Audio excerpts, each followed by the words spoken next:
Йордан Иванов, председател на ДСБ Пловдив. Добър ден!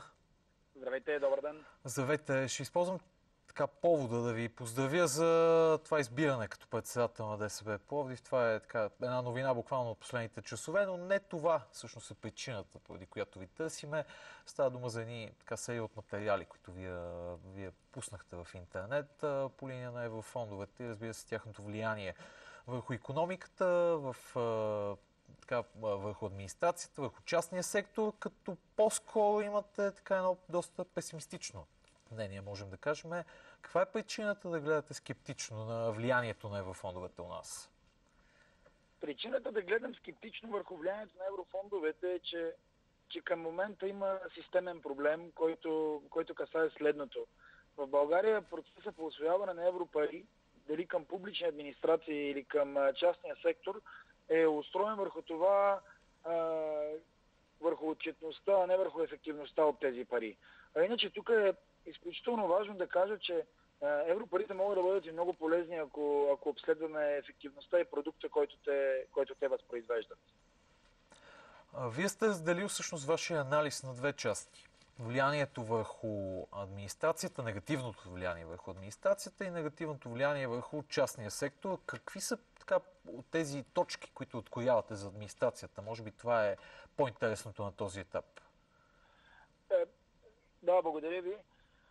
Важното, това, което трябва да кажем за администрацията е, че към момента кметовете в страната, бих казал без вина, припознават само единствено еврофондовете като инструмент за развитие на регионите си, което в крайна сметка се оказва крайно погрешно, защото процедурата за разпределяне на европарите предполага това да се случва от централно равнище, а на централно равнище не може да се намери унифициран начин да всички региони да бъдат подпомогнати. Едновременно с това, имайки процедурата на разпределяне на европарите в момента в България, когато я погледнем, ние виждаме, че никой не се интересува от продукта, който се произвежда. Тоест, казано с един или два прости примера, стадиони с седящи места 2 пъти, 3 пъти, 4 пъти населението на съответната община, туристически информационни центрове на 2000 метра над морска височина. Когато човек види всичко това и някой му обясни, че на Европа даваме 1 лев, а ние получаваме 7, виждаме, че в крайна сметка дори и това да е вярно, то не работи. То не помага, защото не произвежда продукт на пазара. В крайна сметка, вие достигате и до един извод, че до голяма степен иновативността на отделните региони се губи по този начин. Защо? Защото, господине, иновацията сама по себе си е качествена промяна, а не количествена. Тоест, това, че отчитаме, че са дадени 1 милиард за инфраструктура, за съоръжения, като разбира се, трябва да вметнем, че има и положителни примери. Аз не искам да ги отричам в крайност. Както казах преди малко, те могат да бъдат и полезни. Но това, че сме наляли 1 милиард в някакви съоръжения, не означава, че сме направили някаква иновация, не означава, че сме направили някакъв смислен продукт.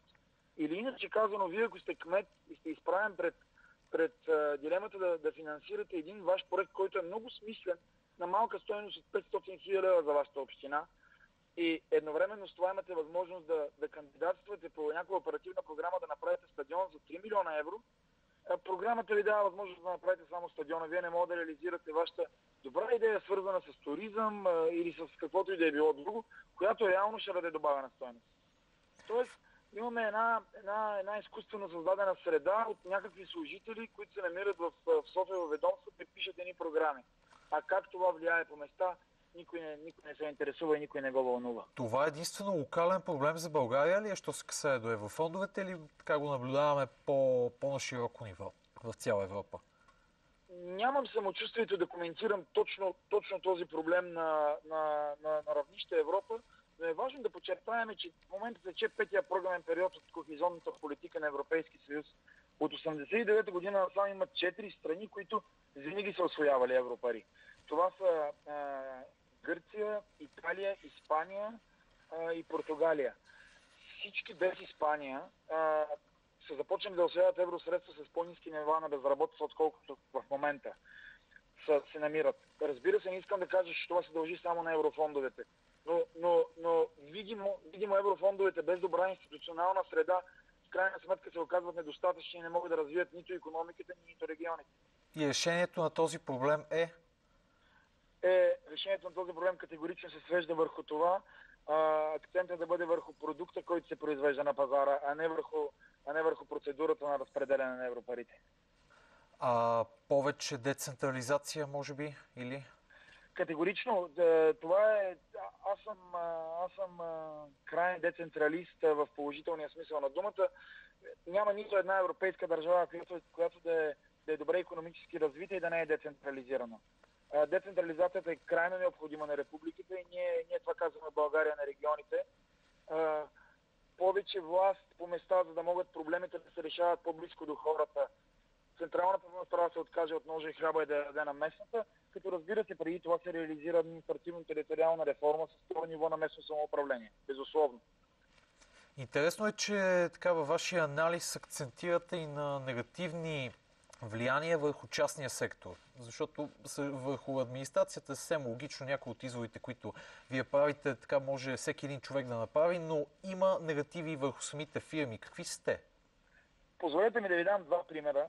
Ще се постарая да бъда максимално кратък. Представете си, че вие кандидатствате по оперативна програма да построите завод за леки автомобили. Подписвате договор за субсидия, строите завода, правят ви една безумна проверка, която не се знае колко часа ще продължи, денонощие искам да кажа. В крайна сметка вие си получавате парите и държавата си мисли, че ви е помогнала, а също така и вие си мислите, че държавата ви е помогнала. Големият проблем тук е, че след като си тръгне проверяващия и когато вие пуснете вашия цикъл за производство на леки автомобили, ще видите и ще се сетите, че никой не ви е попитал. Този, който ви дава парите, не ви е попитал с тези машини може ли да произведете лек автомобил. Това казвам аз, не е заинтересованост от продукта, който извеждат европарите на пазара. И това не е някакъв пример изкаран от контекст, това е реалността. И едновременно с това има още един ефект, който се нарича на изтласкване на инвестициите, припознат дори от Международния валутен фонд. Масово в момента частният сектор чака да финансира своите иновации и своите идеи през европари, като това не се знае дали ще се случи. В крайна сметка фирмите сами по себе си са прави да правят това и да чакат, защото ако конкуренцията реализира посредством европари същия проект, нали, това ще доведе до фалит при първия. Тоест имаме ефект на изтласкване, имаме и така наречения изключително важно, забелязва всички страни, които са освоявали европари и след това са спряли, ефект върху богатството, отново препознат от Международния валутен фонд. Създава се една класа, впрочем това е ефект забелязан и при публичните администрации, забелязва се една класа, която започва да води стандарт на живот по-висок, отколкото би следвало да води в тази икономика и след това преживява един шок, един стрес. Това е една малка част от негативните ефекти.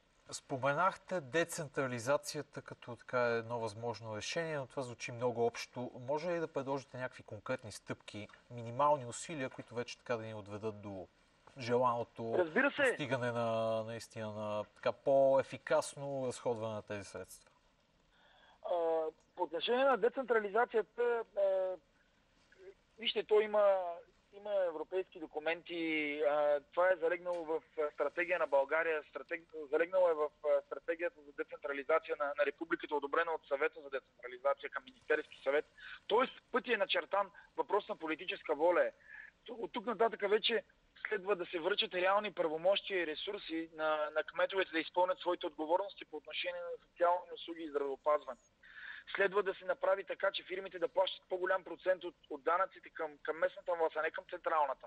Защото съотношението в момента в България е една фирма дава 4% на местно ниво от данъците си, 96% на централно.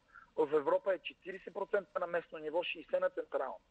И това е не друго, а това е олицетворение на това, което казах преди малко.